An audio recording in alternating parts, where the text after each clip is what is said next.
Saya sekarang masuk kepada praktek-praktek yang akan terjadi di PIK 2 supaya kita punya gambaran. Saya ada 4-5 hal yang saya ingin jelaskan. PIK 2 itu apa sih? Yang kedua, aturan apa yang menyebabkan kezoliman dan ketidakadilan prakteknya di ini supaya kita ahli-ahli teori. Saya praktek saja fakta lapangannya seperti apa dan apa yang akan terjadi ke depan. Saya menyatakan PSN PIK 2 itu adalah praktek oligarki yang sangat nyata dan berlangsung sempurna apabila kita tidak ada yang turun. Saya turun ke bawah itu betul-betul hambatannya tidak ketulungan. Setiap orang yang saya foto dengan saya itu pasti besoknya akan dipanggil oleh aparat. Ya, jadi saya turun. Nah, kemarin saya turun lagi naik motor, saya ditelepon orang, Pak, saya minta Bapak jangan turun, Bapak lagi diincar. Udah kayak begitu sekarang. Jadi itu wilayah preman di 9 kecamatan. Itu sudah nggak ada pemerintah. Jadi maksud saya, ada wilayah yang pemerintah sudah nggak ada. Itu adalah wilayah PSN PIK 2. Wilayah PSN PIK 2 itu kan ditulis hanya 1.700 hektar. Menjadi 2.800. Tapi faktanya semua wilayah di 9 kecamatan itu terpampang semua PIK 2. Bukan wilayah yang disebutkan. Nah, 9 kecamatan tuh mulai dari Kosambi, Teluk Naga, Paku Haji, Mauk, Sukajadi, Kemiri, Kronjo, Mekar Baru, itu 8 kecamatan adalah Kabupaten Tangerang. Tambah kampungnya Ma'ruf Amin, itu Tanara, itu masuk. Tapi Ma'ruf Amin pun diam. Coba bayangkan seorang wakil presiden kampungnya mau digusur rakyatnya, dia diam. Berarti siapa yang di atasnya? Kan clear sekali itu. Kampungnya Ma'ruf Amin, Tanara itu, saya kemarin ke sana, itu ditawar hanya Rp30.000 per meter. Sawah tambak, itu kampungnya Ma'ruf Amin. Bapak dan Ibu bisa bayangkan sebangsa dan setanah air, kampung wakil presiden tidak bisa berteriak melawan oligarki. Itu praktik, Pak. Jadi, nah orang boleh menyatakan, ada pengacara besar misalkan saya Didu bohong, saya punya rekamannya semua itu. Jadi jangan menganggap saya bohong. Ada menyatakan bahwa itu transaksi. Saya punya rekamannya, orang ini transaksi di kantor pengembang, bukan di lapangan. Notaris mereka sekarang ada di kampung-kampung mutar-mutar. Notaris diturunkan ke kampung-kampung dengan menawar tanah. Tanah sekarang di Kronjo itu Rp52.000, Rp2.000 untuk desa, Rp10.000 untuk maklar, 40.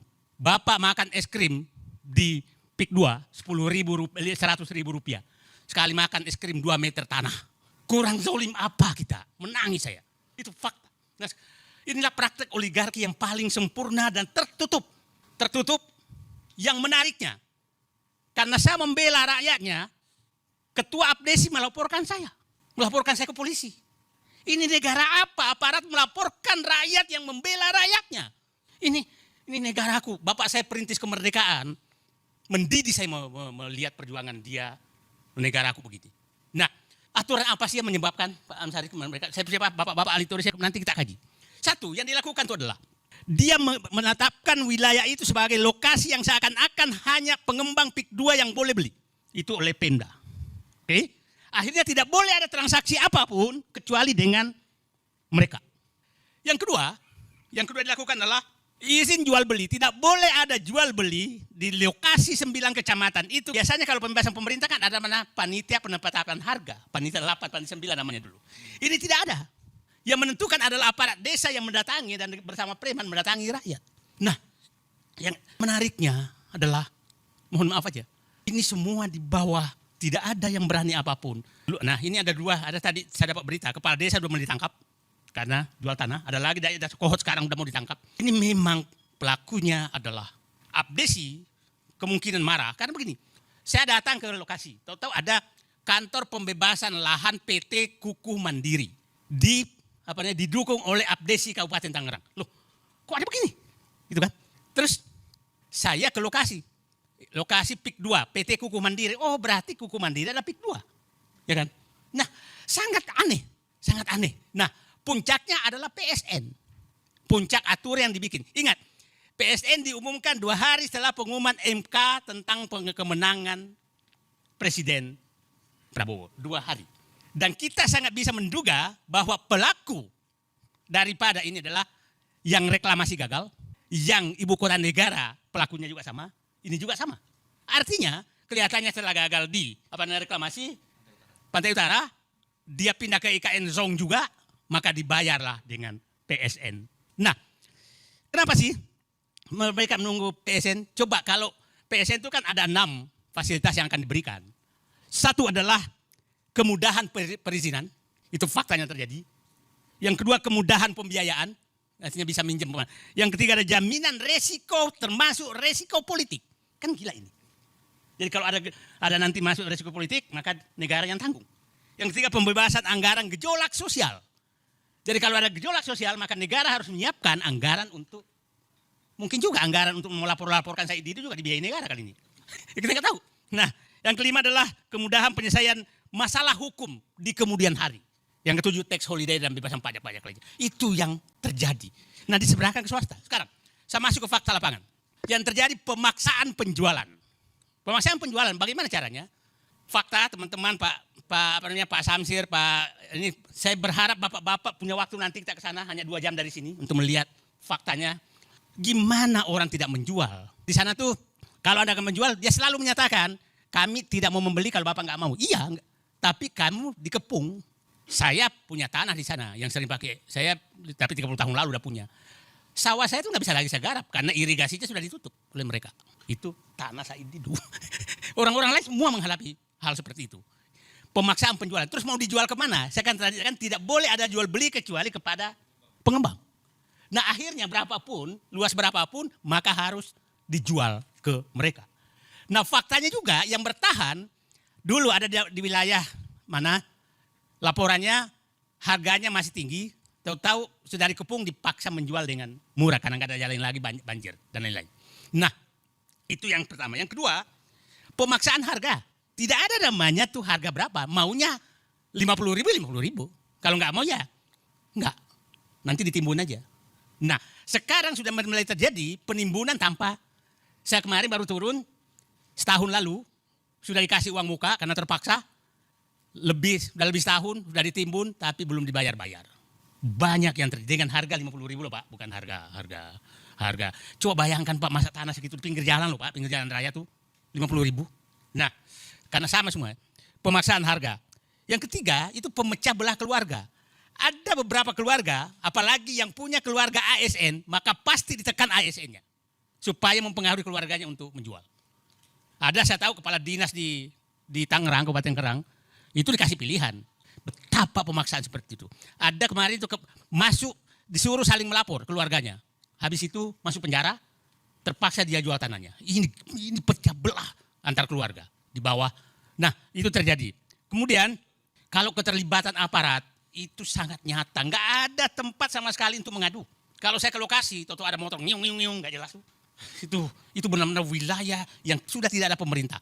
Saya pikir Pak, Bapak-bapak dan Ibu menyaksikan bagaimana laut dipagar. Adakah angkatan laut teriak? Adakah kepala desa teriak? Adakah camat teriak? Adakah tentara teriak bahwa laut tidak boleh dipagar? Nggak ada. Ini fakta bahwa wilayah ini sudah tidak ada negara. Itu fakta. Di mana-mana tuh. Pagar laut dipagar sekian kilometer nggak ada tuh yang teriak. Nah, ini kalau ini terjadi, saya katakan tadi, wilayah ini terbentang di 9 kecamatan dan saya perkirakan luasnya sampai 100.000 hektar. Perkiraan saya. Luas Singapura 73.000 hektar loh. DKI Jakarta 63.000 hektar. Ibu kota negara 53.000 hektar. Ini 100.000 hektar. Kalau sampai ke Merak, karena saya ini kemungkinan sampai Merak, itu bisa sampai 150.000 hektar. Nah, orang menyatakan hanya 100 sebentar. Bapak kalau nanti punya waktu, masuk ke batas PIK 2, sampai sekarang jalannya tuh dibangun sampai batas Sungai Cisadane, Sungai Kohot, itu 35 km, Pak. Baru 2 kecamatan. Panjang jalannya sudah 35 km. Nah, kalau sampai ke sana itu saya yakin 100 km kali 10 km lebarnya saja udah 100.000 hektar. Nah, terus kalau dia membantah selalu menyatakan kami hanya PSN di di 2.800 hektar. Sebentar, Anda pasang papan nama PIK 2 semua di seluruh kecamatan tersebut. Itu papan namanya, fotonya ada di saya semua. Jadi jangan lagi ada mau membohongi rakyat. Nah, yang ketiga tadi keterlibatan aparat sangat susah. Karena yang melakukan transaksi di bawah itu pasti lewat aparat desa. Aparat desa lah yang turun ke bawah. Nah, ketakutan rakyat sudah terlalu. Ketakutan rakyat. Kemarin saya dengan Pak Jaki turun itu Pak, jangan difoto, udah kayak begitu Pak. Udah saking ketakutannya. Karena sekali foto dengan Said Didu, resikonya sangat besar. Udah dikenal. Nah sekarang permainan hukum kepemilikan ini sangat parah. Sangat parah. Saya kasih contoh begini. Kalau Anda nggak menjual, pasti mungkin 1 hari, 2 hari, 3 minggu lagi bahkan akan dipanggil aparat dan bekerja sama BPN. Kan yang punya data sejarah tanah BPN. Ya kan? Kita kan nggak tahu itu sejarah tanahnya. Nah, kalau udah kayak begitu, 2 kemungkinan, Bapak kehilangan atau mau negosiasi. Warga udah keluar di media itu tanahnya umpamanya 30 hektar. Tahu-tahu hanya menjual 10 hektar. Maka 20 hektar dipersoalkan untuk dipaksa dijual juga dengan harga yang lebih rendah. Itu terjadi. Tapi di sana banyak toko besar yang punya tanah luas, tapi tidak pernah ribut. Kemungkinan lewat negosiasi khusus. Oke, nah sekarang saya ingin mengatakan bahwa itulah yang terjadi di sana. Jadi saya ingin menyatakan Pak Amsari, perjuangan PSN PIK 2 ini adalah perjuangan untuk menghentikan hegemoni penguasaan negara oleh kelompok tertentu. Bukan sekedar bukan sekedar bahwa memang kita harus membela rakyat. Yang kedua adalah kita menghentikan agar tidak terjadi negara dalam negara. Yang ketiga, kita tidak mau ada enklave yang dikuasai oleh, mohon maaf, siapa usaha etnis tertentu yang sangat eksklusif. Itu kita nggak mau. Negara ini bukan negara seperti itu. Jadi pada kesempatan ini saya hanya menghimbau kepada Presiden terpilih, gunakanlah patriotismemu, gunakanlah nasionalismemu, gunakanlah jiwa kerakyatanmu, jiwa keadilanmu untuk satu, menghentikan semua PSN yang ditujukan untuk swasta. Itu satu. Dimanapun. Yang kedua, hentikan bahwa ada wilayah eksklusif di negeri ini. Itu tidak boleh ada wilayah eksklusif. Kenapa? Eksklusif negeri ini bahaya sekali. Negara ini sangat bahaya. Nah, kita tahu tetangganya PIK 1, PIK 2 itu sangat eksklusif. Nanti kalau ini 100.000 eksklusif, maka mungkin akan dibentuk pemerintahan istimewa. Kita nggak tahu. Politik bisa dibayar. Nah, ya udah wilayah semua begitu. Nah, terakhir saya ingin menggugah kepada pengembang, berhentilah zolim. Saya punya hitungan gini Pak Amsari. Mereka menjual tanah yang dekat laut itu 36 juta per meter. Yang dekat laut, dekat sungai. Yang di tengah-tengah 21 juta per meter. Kalau saya rata-rata berarti harga jual 25 juta per meter.